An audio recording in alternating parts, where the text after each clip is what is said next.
2543. Representative Kimoto. Okay, reservations for Representative Kimoto on 2543. Any further discussion?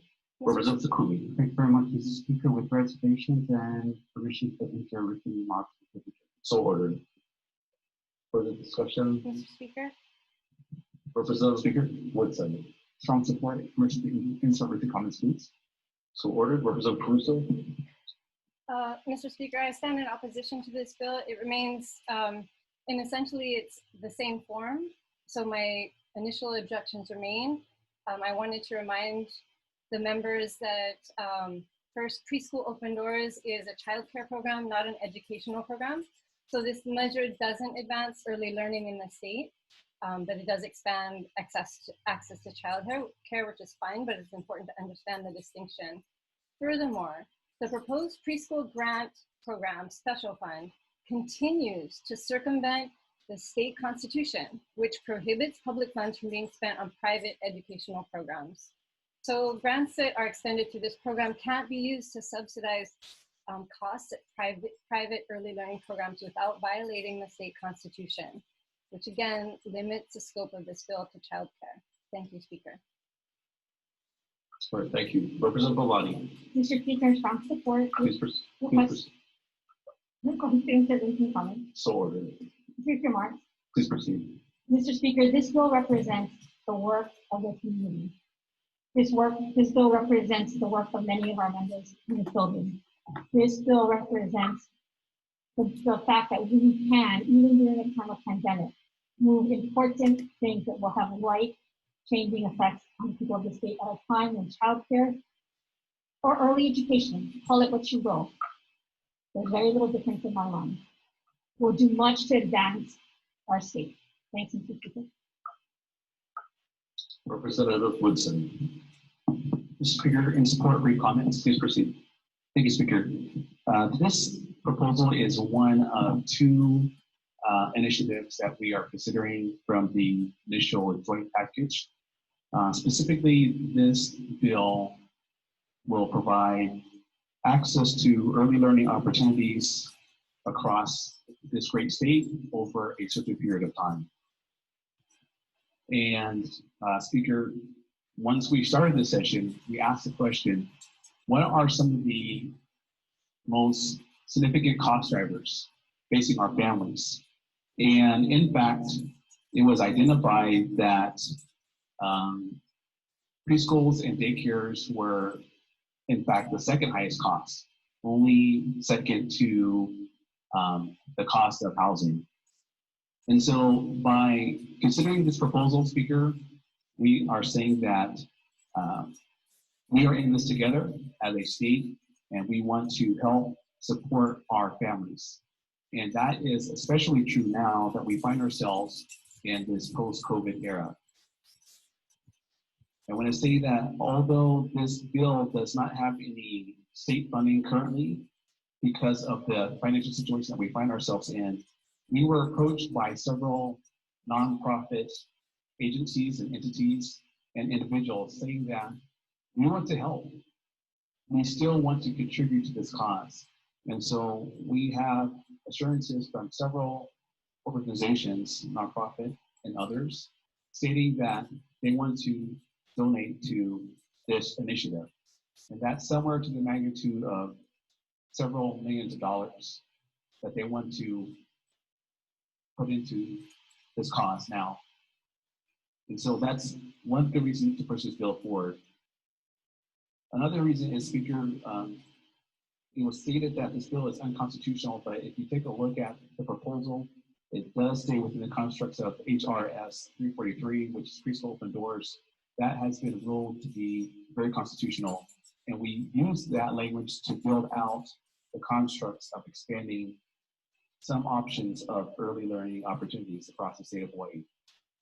And so, Speaker, this bill is not only important because it will afford families over time the opportunity to have their kids have a chance to be ready for kindergarten, which is important. It also affords our families the opportunity to help address their financial situations, as many of us are hurting in this time of need. And so for this reason, other speaker, I stand in support of this proposal. Representative Ward. Thank you, Speaker. In support with a commendation to the majority. Promises made, promises kept. One of the things that we started the session with many, many months ago was to do this very thing. So congratulations to all on this vote. Is there further discussion? Representative Takumi. Thank you very much, Mr. Speaker. Still with reservations. And I do appreciate the comments made by the education chair. I frankly think he's doing a wonderful job, much better than the previous education chair, I might add. So, but, you know, I'd be remiss if I didn't say, we did hear that the private sector is willing to pony up some money. If you want to capture all eligible 3 and 4-year-olds in 10 years, it's going to cost hundreds of millions of dollars. So I'd be curious to know whether or not the private sector is going to make a commitment to those kinds of dollars on a sustained basis. Secondly, I've also heard that we made promises at the beginning of the session 5 months ago that this would be an issue we are going to take up. Frankly, Mr. Speaker, we made a promise to increase the minimum wage. And that is not going to happen, obviously. Third, we know that bills that we passed this session, with the money we got from the federal government, which we cannot anticipate getting again by next year, that what we dealt with unemployment insurance, with food security, with rental assistance, and so on, those critical needs are not going to disappear by the end of this year. It'll continue into next year and in subsequent years. We recently read in the paper that the airline industry is laying off hundreds of jobs locally. We can anticipate foreclosure. We can anticipate increased needs for mental health services, because we all know when the economy goes bad, the demand for mental health services increase. Again, I'm not opposed to increasing access to childcare, and it's not a semantical difference between preschool and childcare. There is a real difference. So if we really want to have our children get ready for kindergarten, they really should be in a high quality preschool setting. Representative Luke, Thank you, Mr. Speaker, and strong support. please proceed.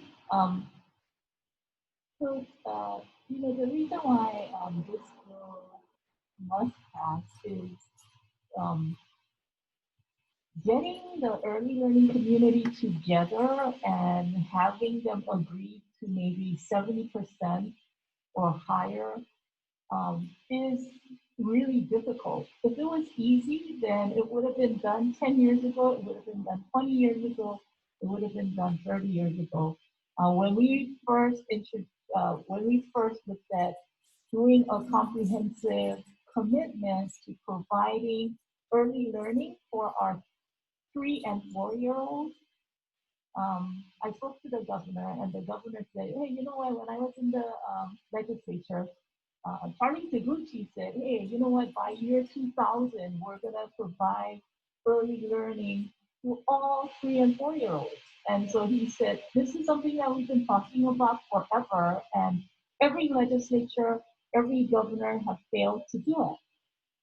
And so we cannot let a pandemic, and we cannot let something that is going to be temporary stand in the way of doing what we should have done 20, 30 years ago, which is to provide access to learning to all 3 and 4-year-olds. There's a reason why certain section is called childcare. It's because under DHS and DHS Open Doors, which certifies childcare facilities, that is the way that you certify childcare facility is the statutory definition, but it doesn't mean they provide childcare, and it doesn't mean that they provide any type of sub-educational service. So for instance, let me give you a list of certified childcare under DHS's definition. St. Clemens, DHS certified childcare. Central Union, DHS certified childcare. I forget what those other schools are. Those are the ones like coming back. But you know, Nuanu Congregation. I mean, they have a premier early learning education. And I don't think any of us can dispute that some of these childcare, uh, childcare defined as childcare under DHS definition is not premier excellent preschool.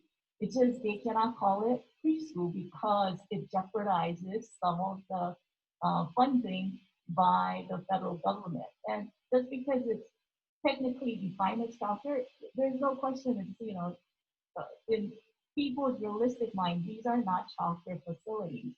And the bottom line is, this is really a school choice because a lot of parents in those who have 3 and 4-year-olds, they may not want to send their kids to a specific school type setting because when you look at 3-year-olds, some people may not want their kid to be in a structured educational setting. They may want kind of a social setting. It depends on the type of early learning that kids need. And the whole thing is we want kids to be ready. That doesn't mean we expect kids to know all their alphabets. We don't expect every kid to know how to count. We don't expect every kid to be able to add or subtract. But we expect kids when they go into kindergarten to sit and listen to teachers. We expect students who are entering kindergarten to be able to follow directions. A lot of those things are done through socialization. And so when we talk about early learning, we're not asking parents to make sure that they are ready at a certain academic standards. We're asking them to be early learning school ready. And this is what the bill does. And we want all 3 and 4-year-olds to have access. 50% of our 3 and 4-year-olds right now don't even have access. And they cannot even afford to provide money. They cannot even afford to pay for any type of services that will provide money. I'll wrap up money. So they cannot even afford to do that. This, thanks to the philanthropic support, will find a way and the means to provide every 3 and 4-year-old the access to have that opportunity. Thank you very much. Is there further discussion on this measure? Mr. Speaker. Representative Crusoe. Thank you. I appreciate the comments of my colleagues, and while I really honor and In opposition, I am Crusoe. still in opposition, yes. Okay. While I honor and respect the work that has gone into this legislation, especially on the part of the chair of lower and higher education, I also think it's important to point out, just for the record, that standardized assessment for young children entering kindergarten will just increase the DOE's focus on standardized testing and curricula at a time when school districts around the country, including our own, are actively trying to replace standardized testing with more authentic assessments. Also, COVID-19 has completely disrupted the standardized testing regime in numerous states, including Hawaii. So asking the DOE to come up with an additional standardized assessment takes attention away from what I would consider to be more pressing issues, like helping schools manage COVID-19. I also wanted to point out, just to be clear, that DHS does not have the educational expertise to manage early learning benchmarks. So EOEL and DOE do. Last year, the legislature had a fantastic debate about who should have the authority over early learning programming. And the legislature decided that EOEL had the expertise to manage statewide pre-K programming. If that was the legislature's decision a year ago, I'm curious about why we are now taking the position that a less qualified, and some would argue unqualified, department should be tasked with managing early learning programs. So these are some of my concerns. I just wanted to make sure that they were on the record and we had a robust discussion. Mahalo. Okay, thank you. Is there further discussion? If not, we're on HB 2590. Any discussion? Next page, HB 2750. Any discussion? If not, we'll take the vote. Representative Okimoto. Reservations for Representative Okimoto on HB 2750. Representative Tokioka. Recess. Recess subject to the call of the chair.